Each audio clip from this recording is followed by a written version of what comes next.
Morning. My name is Arlie Dudar.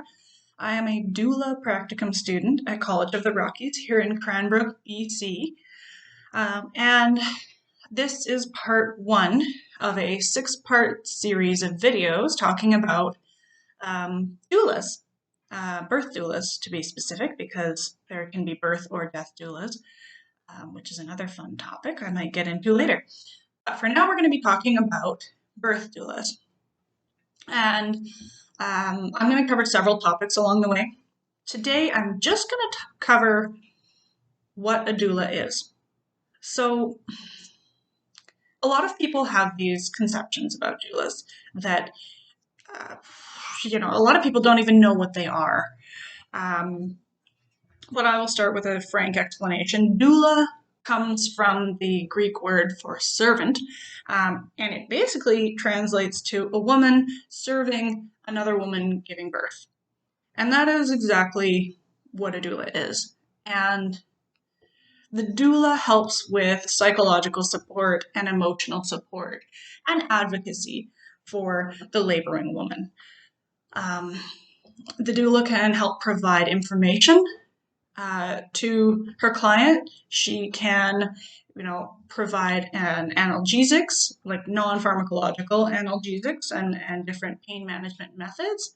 And she is going to do everything that she can to promote her client's natural vaginal birth. And I put that in quotes because natural and vaginal birth, putting them together, is triggering for some people who may have wanted to have a vaginal birth and weren't able to.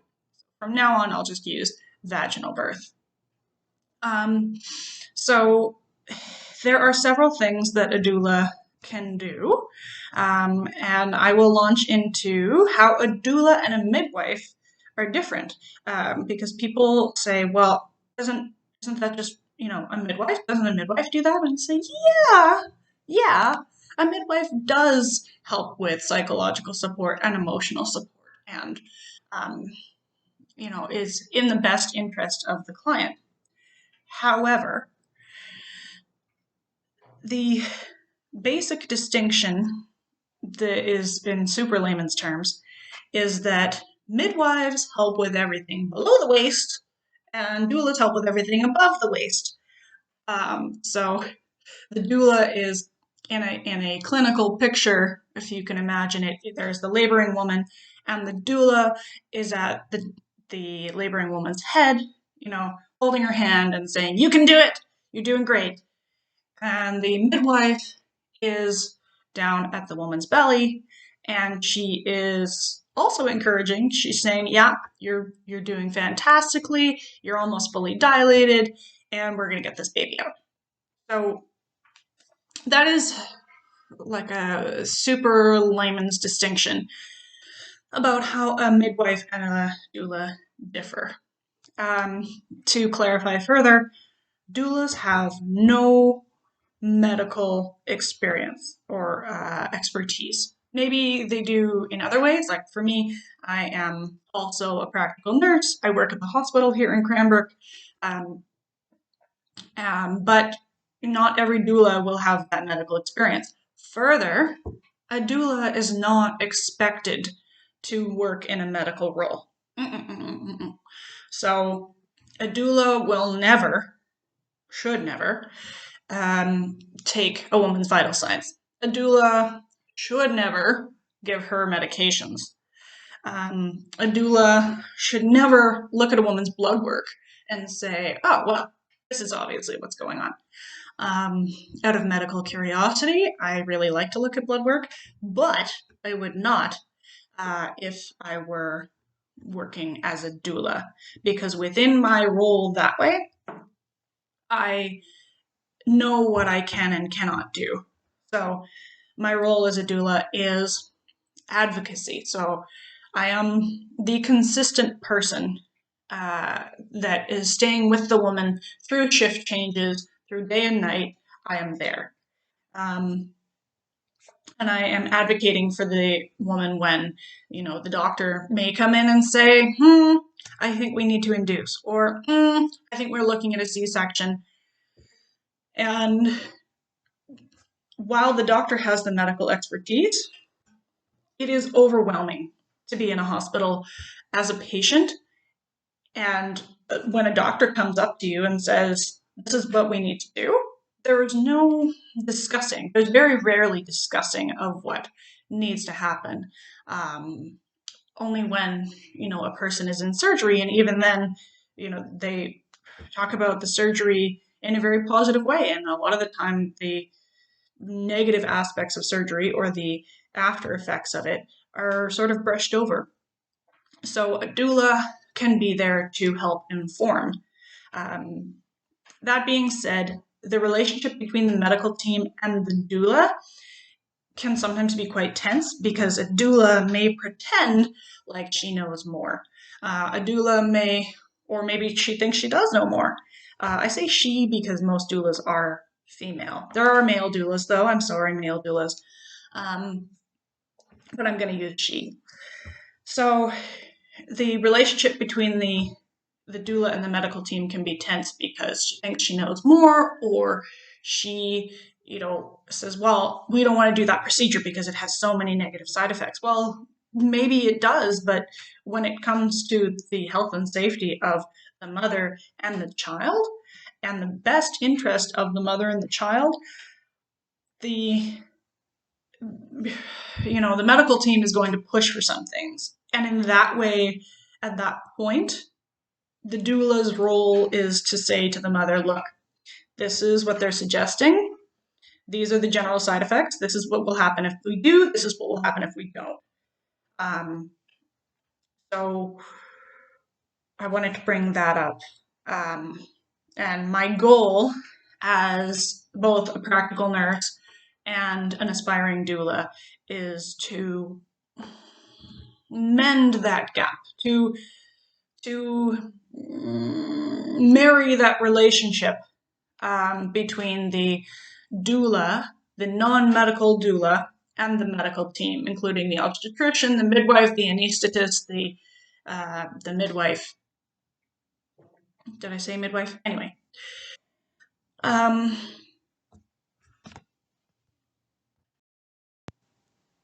Now, even when a doula is acting in the best interest of the mother, there are people who will not understand.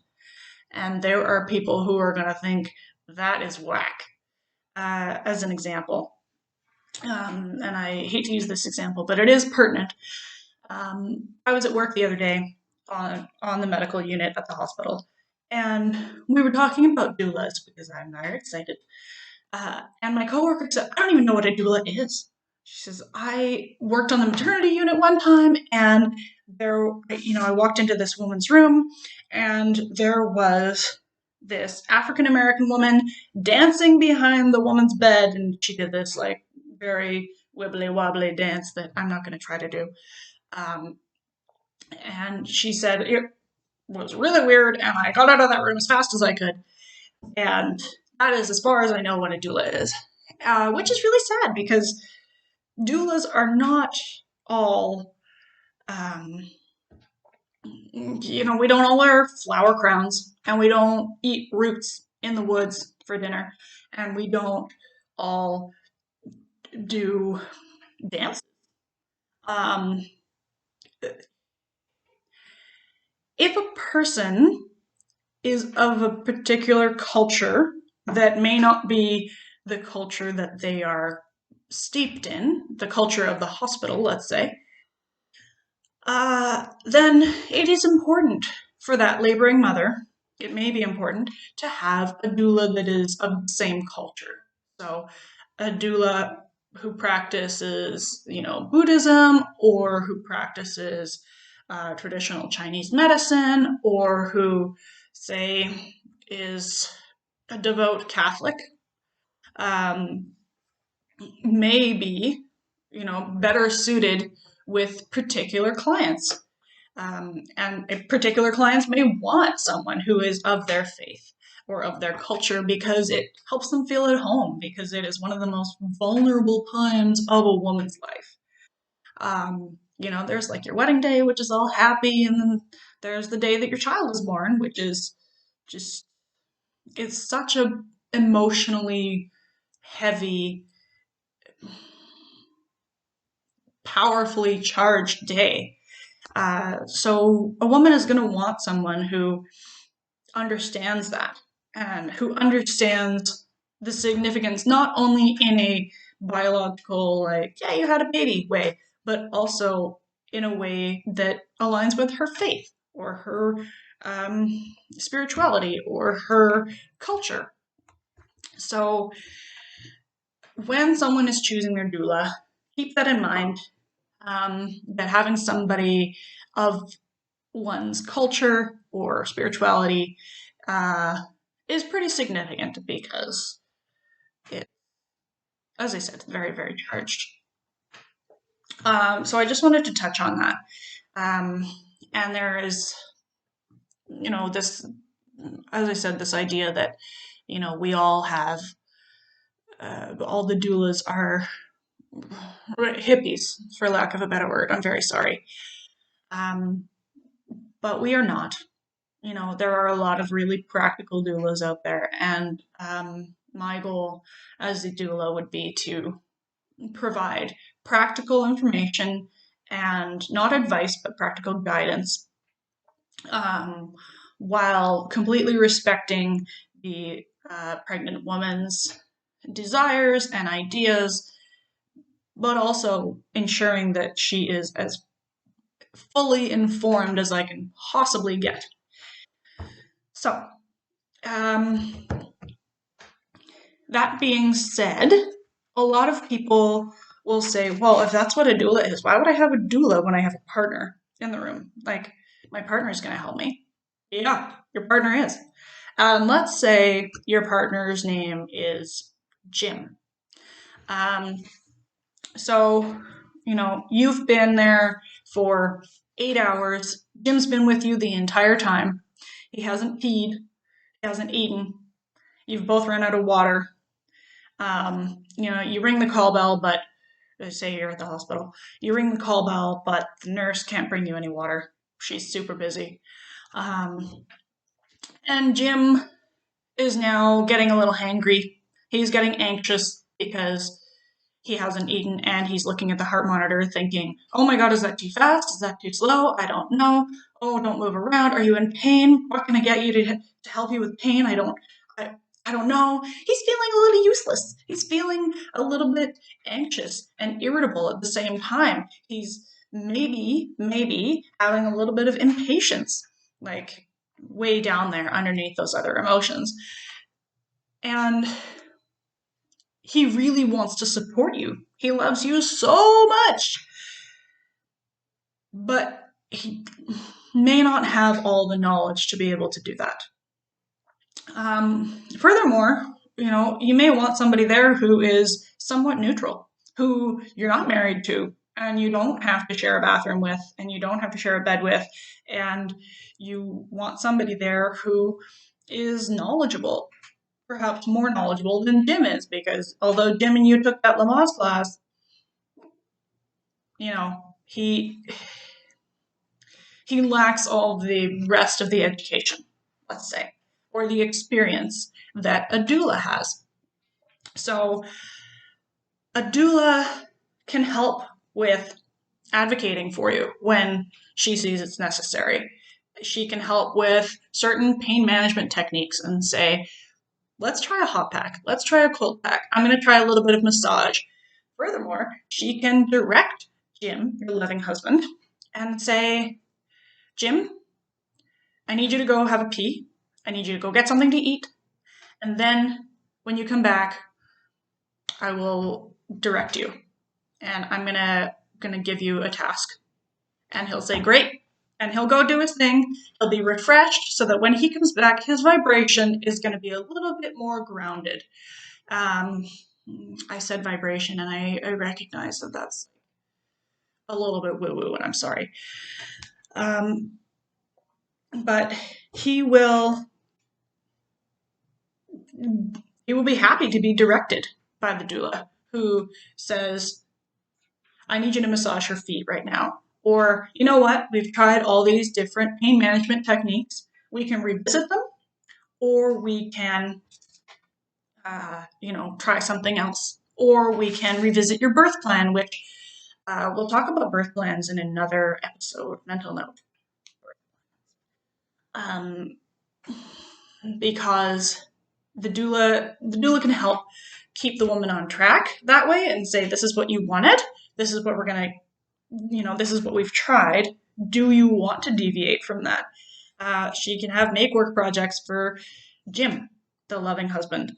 She can, she will be there throughout all the shift changes.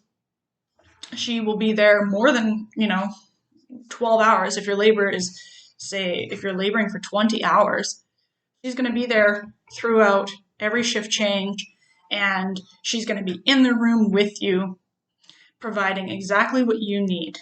So partners are really, really, really helpful.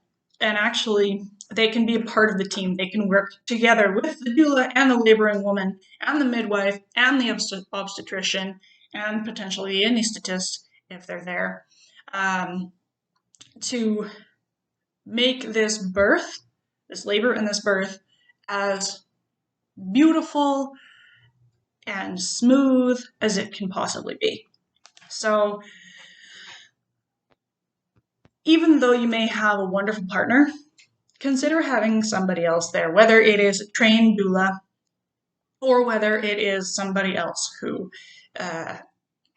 like a family member or a friend who has experience having babies or being around babies that are born. Okay, so the last thing I'm going to talk about is what's included when you hire a doula. So every doula, of course, differs a little bit, but the typical format may be 2 prenatal visits. So one to meet you initially and say, great, you're having a baby. I'm so excited for you. When's your due date? And how are you feeling about it? Do you have any conceptions about birth? No pun intended. Do you have any fears? What is your experience of birth so far? Is this your first baby? Have you been pregnant before? So they're going to talk to you about that on the first visit, typically. And they'll also help you construct a birth plan, which again, we'll talk about later. And then they might meet with you again a few weeks, prior to your due date and say, how are you feeling? What kind of tests have you done? Ideally, you'll be in contact with them as well. Some doulas will say, you can call me once a week, call or email once a week and let me know how it's going, or call or email with your questions. And then, of course, the doula will be with you at the birth. Now, every doula, again, is going to be a little bit different, but typically most of them should be there from the time that contractions start until after the baby is born. And so I would like to stay for an hour, a couple hours after the baby's born. The family is together, whether that's the mom and the baby or, the mom and the partner and the baby. Just a couple hours when they're rooming in together, they're settling and they're figuring out, what they need. And maybe that includes the first time that the baby latches onto the breast for breastfeeding. So there's the 2 visits prior, the full length of the birth, and the afterwards, a doula may want to check in 10 days, 2 weeks afterwards, somewhere in there, and say, how's breastfeeding going? How is your lochia, which is this basically drainage from your uterus as it heals? And we can talk about that later or not. It's a little bit technical, but they can talk about those things. They can say, how's your sleep? Are you managing to get any sleep? How is your partner doing with this? If there's a partner involved, do you have any family to come and help you? Are you managing to eat okay? And so those kind of assessment questions can help the doula really determine what this woman needs further. And then they can go from there. Typical fees are widely varied. In BC, the fees tend to be between $800 and $1,200, potentially more, depending on where you are. If you're in a place like Vancouver or Kelowna, there's a lot of selection. And so you can kind of shop around a little bit. And also, doulas know that they're in high demand, and so they charge a lot more. Maybe. Or, if you're in a very rural area, you might not have a lot of variety. Like here in Cranbrook and the East Kootenays, there are not a lot of doulas. Maybe there are a lot of people who took the education, but there is not a lot of people who actually are practicing as a doula. And so also in smaller areas, people don't tend to charge as much.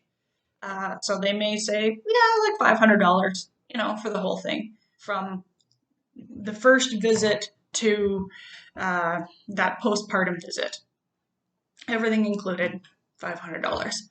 And unfortunately, at this point, doula payment is out of pocket for people. There's no government reimbursement, which is quite sad, but it is what it is. So there you go. In this video, we covered what a doula is, doulas and cultural practices a little bit.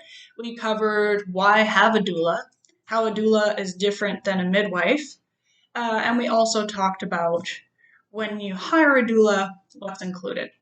One last point that I want to mention, and then I will go, I promise, is when you hire a doula, be sure you get a contract so you know what's included, you know what's expected of your doula, and your doula knows what you expect of them so they can serve you better, because a contract helps really define those roles and responsibilities for both parties. So, for the doula, it's protection so that the woman is not going to call her every day and say, oh my God, I felt a kick, or like, I didn't feel a kick today, what do I do?